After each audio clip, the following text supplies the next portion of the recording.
அஸ்ஸலாமு அலைக்கும் நண்பர்களே. ரம்ஜான் டேஸ் சேலஞ்ச் பார்த்தீங்கன்னா நாள் 14 எப்படி 14 போச்சுனே தெரியல. வழக்கம் போல் காலைல எழுந்துச்சு ப்ரெஸ் பண்ணிவிட்டு சுப்பிரமணியர் பேலஸில் போயிட்டோம். அங்கே பார்த்தீங்கன்னா தரமான பிரியாணி ஒரு புடி பிடிச்சிட்டு பார்த்தீங்கன்னா அப்படியே வண்டி எடுத்துகிட்டு நம்ம பெரியாருக்கு போயிட்டோம். பெரியார் பார்த்தீங்கன்னா ஒரு டீ வாங்கறக்காண்டி ஒரு 3/4 மணி நேரம் நின்றுப்போம். ஒருத்தனை பிடிச்சி கத்த விட்டுட்டு இருந்தாங்க. அப்படியே வீட்டுக்கு போய் நேற்று வச்சுட்டு பார்த்தீங்கன்னா ஃபஜர் தொழுகை போயிட்டோம். ஃபஜர் தொழுதுட்டு அப்படியே வழக்கம் போல் வண்டியை சுற்றிட்டோம். அப்புறம் வீட்டுக்கு போயிட்டேன். ஈவினிங் பார்த்தீங்கன்னா நோம்பு திறக்கிற கண்டி வடலாம் வாங்கிட்டு நம்ம பூ மார்க்கெட்டுக்கிட்ட இருக்கிற ரோமானியா பள்ளியாசலுக்கு தான் போயிருந்தோம். ஸோ வாழ்க்கையிலே ஃபஸ்ட் டைமே இந்த பள்ளியாசல் போயிருந்தேன். மதுரைக்குள்ளே தான் இருக்கேன். இந்த பள்ளியாசல் இருக்குன்னு எனக்கு தெரியவே தெரியாது.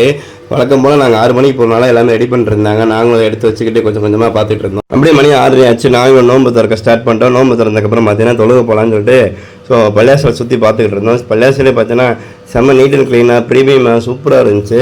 அதேமாதிரி இந்த பள்ளியாசலில் லாஸ்ட்டு 10 நோம்பு பார்த்தீங்கன்னா பயங்கரமாக செலிப்ரேஷன் பண்ணுவாங்க. காலையில் சகா இருக்கும், இஃப்தா இருக்கும், பார்த்தீங்கன்னா பயங்கரமாக ரெடி பண்ணிருக்காங்க. அதேமாதிரி பார்த்தீங்கன்னா ஃபங்க்ஷன் மாதிரி வைக்கலாம். லாஸ்ட்டு 10 நாளைக்கு பார்த்தீங்கன்னா ஃபங்க்ஷன் மாதிரி ரெடி பண்ணுறாங்க. நீங்களுமே அந்த சைடு போனால் கண்டிப்பாக கலந்துக்கோங்க.